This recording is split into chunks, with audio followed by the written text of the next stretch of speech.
Shalom, senang bertemu kembali lewat video pembelajaran saat ini. Hari ini adalah pertemuan kita yang ketiga untuk membahas tentang peran Roh Kudus di bab 11. Minggu lalu di bab 10 kita belajar mengenal Roh Kudus. Nah, Bapak Guru berharap anak-anakku sekalian tetap sehat, tetap semangat untuk mengikuti pelajaran.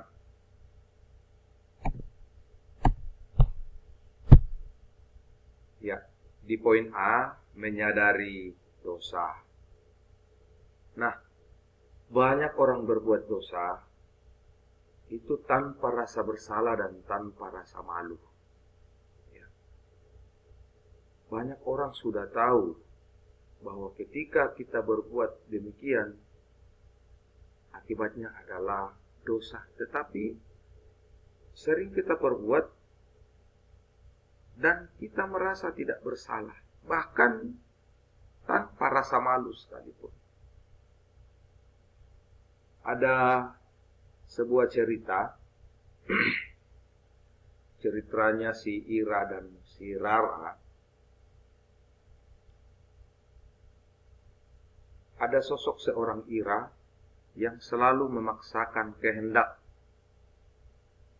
di mana Ira selalu mau merasa menggampangkan sesuatu.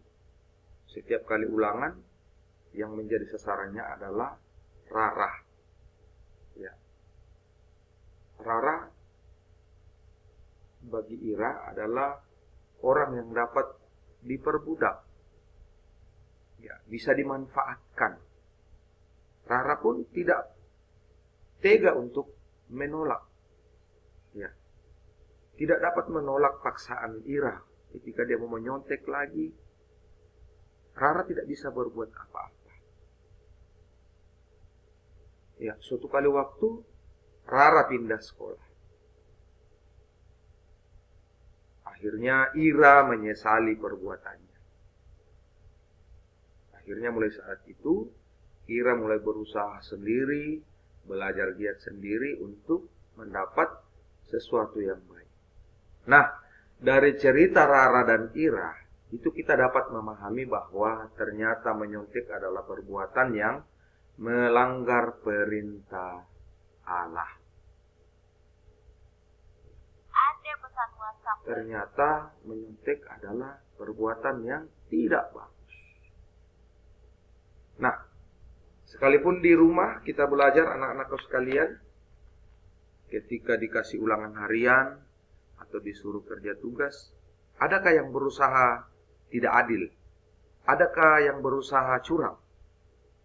Ya, Bapak Guru berharap pasti anak-anakku akan mengerjakan yang baik tanpa melihat sosok seorang Ira, ya, menghalalkan segala cara untuk mendapatkan sesuatu yang dia mau. Nah, Roh Kudus menyadarkan Ira bahwa dosa tidak akan memberi keberhasilan. Sama halnya dengan kita saat ini, anak-anakku sekalian. Ketika kita terlena melakukan kesalahan, melakukan perbuatan yang tidak baik, itu tidak akan memberi kita keberhasilan. Tidak akan membuat hidup kita tenang. Dosa akan menjauhkan kita dari berkat Tuhan. Nah, ketika orang bertahan, senang berbuat dosa, itu jauh dari berkat-berkat Tuhan. Dosa tidak akan memberi dia keberhasilan. Tidak akan membuat hidupnya tenang. Maka dari itu anak-anakku sekalian, dari pengalaman ceritanya Rara dan Ira, kita bisa mengambil kesimpulan bahwa ternyata melakukan dan menggampangkan serta menghalalkan segala sesuatu itu ternyata tidak bagus. Ya, mungkin kita pun pernah melakukan dosa. Ya, sadar atau tidak, sering kita melakukan yang namanya pelanggaran. Dengan alasan yang baik, kita mau menolong teman, sehingga kita memberi contekan atau menolong teman mengerjakan tugas. Padahal sebenarnya menurut firman itu tidak boleh. Ya. Kita tidak boleh memberi contekan. Biarlah temannya kita berusaha sendiri. Kita tidak bisa menolong teman mengerjakan tugasnya. Membantu dengan cara lain mungkin bisa.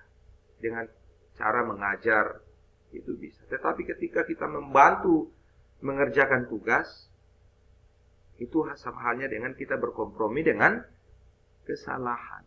Nah, apapun alasannya, dosa tetaplah dosa. Ya. Sama halnya ketika kita melakukan sesuatu yang melanggar aturan. Ketika kita melanggar, ada sanksi yang harus kita jalani. Ya. Sebelum pandemi COVID-19, pada saat kita masih bersekolah secara normal, mungkin hal-hal ini yang sering kita lakukan, ya.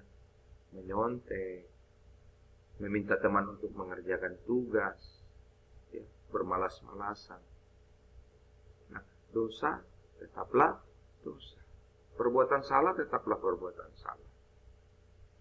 Roh Kudus menyadarkan manusia agar dosanya kembali ke jalan yang benar. Jadi Roh Kudus menyadarkan manusia akan dosanya agar manusia kembali ke jalan yang benar dan melakukan kebenaran. Dengan bantuan Roh Kudus, dengan peran Roh Kudus menyadarkan kita akan segala perbuatan-perbuatan dosa kita, agar kita kembali ke jalan yang benar dan melakukan kebenaran menurut kehendak Tuhan. Bagian B, membimbing pada kebenaran. Nah, Roh Kudus berperan membimbing pada kebenaran. Nah, ada sebuah cerita lagi di halaman 72, paragraf pertama poin B. Ada ceritanya Pak Kirman. Nanti anak-anakku di rumah membaca secara tuntas, secara full, bagaimana seorang Pak Kirman yang menolak untuk tidak berbuat dosa. Nah, dari cerita Pak Kirman, kita bisa belajar menghindarkan diri dari perbuatan dosa. Sepahit apapun, sepedis apapun kehidupan, jikalau kita mau melakukan sesuatu dengan hal yang tidak baik, menurut ceritanya Pak Kirman, itu tidak baik, itu tidak bagus. Nah, Roh Kudus dapat bekerja melalui hati nurani, sama seperti ceritanya Pak Kirman. Dia hendak mau mengambil uang di atas kulkas, tetapi kata hati nuraninya, tidak boleh, karena itu tidak bagus, itu perbuatan dosa. Nah, pada saat melawan dosa, ia telah melakukan kebenaran, telah melakukan hal yang benar menurut kehendak Allah. Nah, Tuhan punya cara untuk mengatasi masalah. Lewat apa dalam cerita? Ya, lewat Mpok Nani. Dengan bantuan Mpok Nani, Pak Kirman boleh menyelesaikan persoalannya dengan membawa istrinya ke dokter. Nah, pernahkah kamu tergoda melakukan dosa, anak-anakku sekalian? Adakah suara kecil mengingatkan kamu? Nah, ini sering terjadi, ya. Ketika kita mau melakukan sebuah dosa, ya, jangan menganggap bahwa ada dosa kecil, ada dosa besar. Dosa tetaplah dosa. Dari dalam kata hati kita mengatakan, jangan ambil. Tetapi karena naluri kita, pikiran kita dikuasai oleh kuasa kegelapan, akhirnya kita melakukan. Nah, mari kita mencontoh sosok seorang Pak Kirman yang teguh akan pendirian karena bimbingan dan bantuan Roh Kudus. Di bagian C, membimbing untuk bertobat. Ya. Peran Roh Kudus di bagian C itu membimbing untuk bertobat. Nah, untuk memahami poin C ini, kita akan membaca Filemon, kitab Filemon pasal 1 ayat 4 sampai 22. Nah, bagaimana seorang Rasul Paulus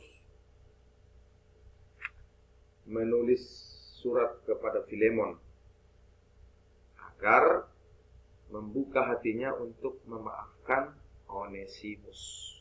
Nah, Roh Kudus membimbing Onesimus untuk bertobat melalui pelayanan Paulus. Demikian juga Filemon, seorang teman sekerja Paulus, dibimbing untuk mengampuni Onesimus. Ada peran Roh Kudus dalam membimbing Onesimus, kemudian membuka hati Filemon untuk memaafkan Onesimus atas semua perbuatan-perbuatannya yang salah. Nah, kemudian di poin D, membantu dalam berdoa. Nah, ternyata Roh Kudus punya peran penting dalam hal berdoa. Jadi anak-anakku sekalian, jangan takut untuk berdoa, karena ada Roh Kudus yang berperan membantu kita.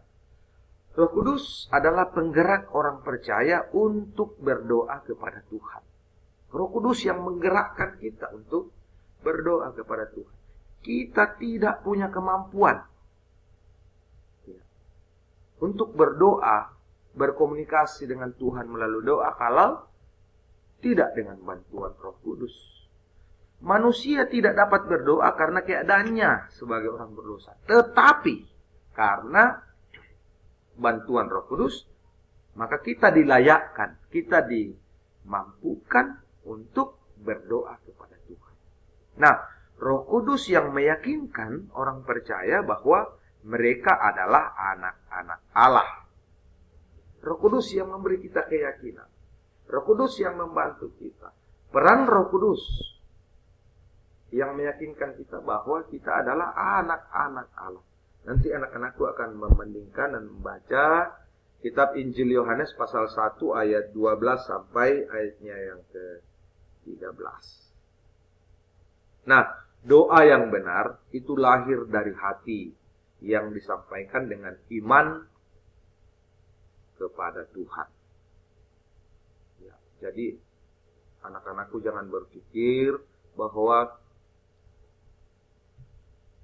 saya tidak tahu berdoa, Pak. Saya tidak tahu merangkai kata-kata. Jadi doa itu yang benar itu lahir dari dalam hati. Kesungguhan hati untuk berkomunikasi dengan Allah melalui doa. Dan disampaikan dengan iman percaya kepada Tuhan. Itulah doa yang benar menurut Alkitab. Jadi bukan hanya dengan merangkai kata-kata yang puitis, bukan hanya dengan kata-kata yang indah, tetapi harus lahir dari dalam hati yang sungguh-sungguh. Dan kemudian disampaikan dengan iman kepada Tuhan. Nah, demikianlah pelajaran kita hari ini, anak-anakku sekalian. Semoga apa yang telah kita pelajari hari ini boleh kita pahami dengan baik, boleh kita mengerti dengan baik, sehingga kita dapat dimampukan untuk mengerti dan memahami setiap firman yang diperdengarkan kepada kita. Oke, anak-anakku sekalian, minggu depan kita akan ulangan harian pertama. Materinya itu mulai dari bab 10 sampai pembelajaran hari ini. Ya, persiapkan diri baik-baik untuk mengikuti ulangan harian pertama di semester ini. Oke anak-anakku, sampai jumpa pembelajaran berikutnya. Tuhan Yesus memberkati. Shalom.